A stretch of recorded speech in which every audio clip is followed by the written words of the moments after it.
Les aules de l'Hospital de Sant Joan de Déu de Manresa, que estan en funcionament des de principis d'aquest curs 2019-2020 i on 31 estudiants de tercer del grau en Medicina hi cursen les assignatures, van ser inaugurades oficialment aquest dilluns. El vestíbul i les urgències de la part antiga de l'edifici s'han reconvertit en aules on els estudiants que han iniciat tercer de Medicina reben classes teòriques. És la unitat docent de la Facultat de Medicina. Aquí estem a l'Hospital de Sant Joan de Déu, però això no és de l'Hospital de Sant Joan de Déu. Això és d'una unitat docent que abarca diversos centres sanitaris, que en un lloc o altre ha de tenir la seu, ja la té aquí, però aquí això és de l'Hospital de la Cerdanya, això és de l'Hospital de Sant Bernabé de Berga, això és de l'Hospital de Martorell, això és del Centre Sanitari del Solsonès, això és de l'atenció primària de l'Institut Català de la Salut d'aquest territori, això és de Sant Andreu, això és de la FUP, amb el centre de simulació, això és de tots. I aquesta és la primera apreciació que a mi m'agradaria deixar clara. L'altra cosa és que aquest espai que tenim aquí l'hem pogut fer molt ràpidament i jo crec que força bé, tenint en compte que no era un espai pensat per fer això. Penseu que ara estem a lo que això era el caos d'unes urgències. I per tant estem en un lloc que té molta intensitat i molta vida acumulada, molta vida, molta història, veritat. I per tant és un lloc apropiat en aquest sentit perquè estarà impregnat de tot aquest coneixement històric, però en qualsevol cas no ha estat pensat per això. Els alumnes de la unitat docent de Manresa faran pràctiques a primària a l'Hospital de Sant Andreu i als de Solsona, la Cerdanya, Berga i Martorell.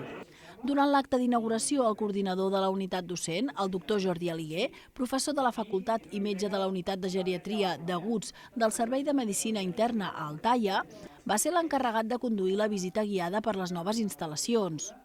Una inauguració que va comptar amb l'alcalde de Manresa, Valentí Junyent, regidors i regidores de l'Ajuntament de la ciutat, així com el president de la Fundació d'Estudis Superiors en Ciències de la Salut, Josep Arimany, i el rector de la UVic UCC, Josep Aladi Baños, entre altres.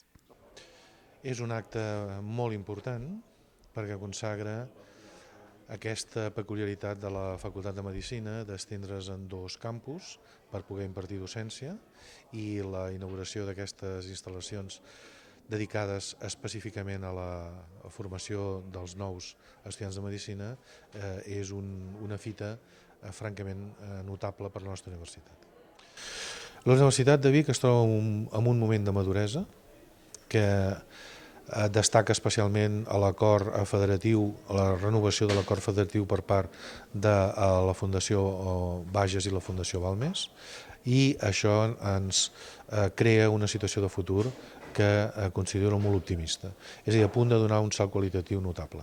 És tal com jo veig a la universitat. Una satisfacció important, una consolidació de que els estudis de Medicina tenen 2 campus, el campus de Manresa i el campus de Vic, unes instal·lacions magnífiques perquè els alumnes puguin fer l'aprenentatge de coneixements, que estiguin còmodes, que puguin estudiar, i per tant això és una satisfacció personal molt important. Aquests futurs metgesses o metges, hi ha més metgesses que metges, creiem que tenen de ser un professional molt ben format en competències, però també molt format en humanitat, amb habilitats comunicatives, perquè sigui un metge complet. Estem en el món tecnològic, estem en el món dels ordenadors, de la intel·ligència artificial, però el pacient és el pacient i sempre té de tenir l'escalf humà del metge a la metgessa que l'atén. I per tant això és el que tenim d'aconseguir, tenir metges molt competents però que tinguin també una gran capacitat humana.